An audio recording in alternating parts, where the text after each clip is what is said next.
وہ تبرک جو باطل ہے، جیسے ہم نے کہا کہ ان جگہوں کو تبرک سمجھنا کہ جس کے بارے میں شریعت سے ثابت نہیں ہوا، شریعت سے وارد نہیں ہوا، جیسے مساجد کے دروازوں کو چومنا، مساجد کی چوکھٹوں کو چومنا، ہم مساجد شریعت سے ثابت ہے نا۔ اب آپ اس سے بھی آگے چلے جائیں، مزاروں کی چوکھٹوں کو چومنا، مزاروں کے دروازوں کو چومنا۔ ہمارے عمران خان صاحب گئے تھے نا، انہوں نے چوکھٹ کو چوما تھا، ہاں، لوگوں نے ولولہ کھڑا کر دیا کہ جی یہ تو سجدہ کر رہے ہیں، دیکھو قبر کو جا کے۔ تو بہرحال انہوں نے سجدہ تو نہیں کیا تھا کیونکہ وہ تو شرک اکبر ہے، بلکہ انسان فوراً ہی دار اسلام سے خارج ہو جاتا ہے، لیکن انہوں نے چوکھٹ کو چوما تھا، جس بھی عقیدے سے چوما تھا، یعنی عقیدہ یہی تھا کہ بھئی یہ عبادت سمجھ کے انہوں نے چوما تھا، تو یہ جائز نہیں ہے۔ برکت سمجھ کے چوما تھا، یہ جائز نہیں ہے، لیکن یہ کرنے سے انسان دار اسلام سے خارج نہیں ہوتا۔ ہمیں فتوے لگانے میں تھوڑی اتنی جلدی نہیں کرنی چاہیے، خاص طور پہ جب مسلمان ہو۔ اسی طرح مٹی کو بابرکت سمجھنا، کعبے کی دیواروں کو، اس کو ہاتھ لگانا اور اس کو بابرکت سمجھنا، مقام ابراہیم کی جالی کو بابرکت سمجھنا، اس کو لگانا اور چومنا، جسم پہ ملنا، یہ سارے ناجائز تبرکات میں سے۔ اسی طرح قبروں میں جانا زیارت کی قصد سے نہیں، بلکہ دعا، اس مقام پہ جا کر دعا کرنے سے یہ عقیدہ رکھنا کہ اس مقام پہ جا کے دعا زیادہ قبول ہوتی ہے، یہ بھی جائز نہیں ہے۔ اب آپ سنیے ایک اور انسان کے کان کھڑے کر دینے والی بات۔ شیخ الاسلام ابن تیمیہ کہتے ہیں، اپنی کتاب ہے اقتضاء صراط المستقیم، وہ کہتے ہیں کسی انسان کا انبیاء کی قبروں کے پاس جا کر نماز پڑھنا، ان کے لیے نہیں، اللہ کے لیے، نیک لوگوں کی قبروں کے پاس جا کے نماز پڑھنا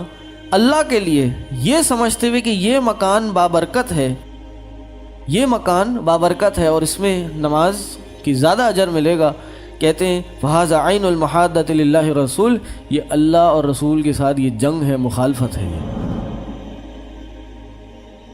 اس سے اوپر اور ایک انہوں نے مسئلہ بتایا، سنیے، کہتے ہیں کہ ایک انسان حرا پہ جائے، حرا کیا ہے جی؟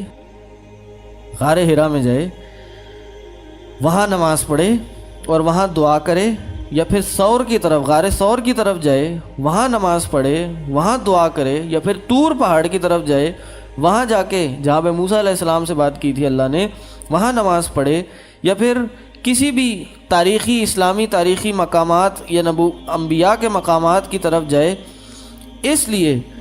کہ یا پھر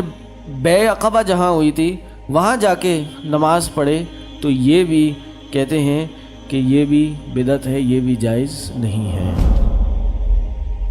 کیونکہ نبی علیہ السلام نے اگر غار حرا میں نماز پڑھی یا نبی علیہ السلام نے اس جگہ میں جا کے نماز پڑھی تو اس جگہ کی مناسبت سے نماز نہیں پڑھی۔ موسیٰ علیہ السلام طور پہ گئے تو وہ خاص اس جگہ کی مناسبت سے طور پہ جا کے انہوں نے کوئی بھی عبادت نہیں کی۔ اسی طرح اور بڑی بات کہہ رہے ہیں کہ کیوں نہیں ہے یہ عبادت، کیونکہ اگر یہ عبادت ہوتی تو نبی صلی اللہ علیہ وسلم اور صحابہ سب سے پہلے کرتے، وہ عالم الناس تھے اور دین کے معاملے میں سب سے زیادہ جوش و جذبہ رکھنے والے تھے، زیادہ متقی اور پرہیزگار تھے ہم سب سے۔ اسی طرح ایک اور بات کی امام شیخ ابن باز رحمہ اللہ، وہ کہتے ہیں کہ نبی علیہ السلام کا جو ہجرت کا جو رستہ تھا اس کو خاص طور پہ اختیار کرنا، اس میں جا کے نمازیں پڑھنا، اور اس خاص جگہوں پر جہاں نبی علیہ السلام نے بھی نماز پڑھی ہو اس جگہ کی خاص نسبت سے نہیں انسان جا کے نماز پڑھے تو پھر یہ بھی جائز نہیں ہے، یہ بھی بدعت میں سے ہوگا۔ صحیح، یعنی اتنی احتیاط کا معاملہ ہے۔ خلاصہ کیا ہے، جس جگہ پر نبی صلی اللہ علیہ وسلم نے اس جگہ کی خاص مناسبت سے نماز پڑھی ہے، انسان بھی اس جگہ کی خاص مناسبت سے وہاں جا کے نماز پڑھ سکتا ہے،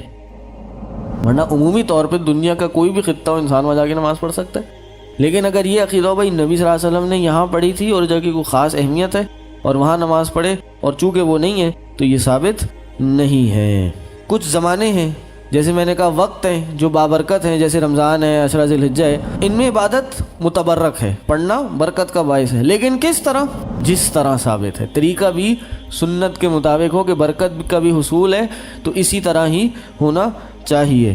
اور اس کے ساتھ ساتھ کچھ دنوں کو، اوقات کو خاص کر لینا، کہ جیسے 12 ربیع الاول کا دن ہے، بدر کا دن ہے اور اسراء معراج کا دن ہے، ہمارے ہے نا، یہ شب برات ہے، شب معراج ہے، یہ ساری چیزیں ہیں، ان کو خاص سمجھ کے ان میں برکت کا اصول سمجھنا یہ بھی تبرک باطل میں سے ہوگا اور یہ بھی جائز نہیں ہے۔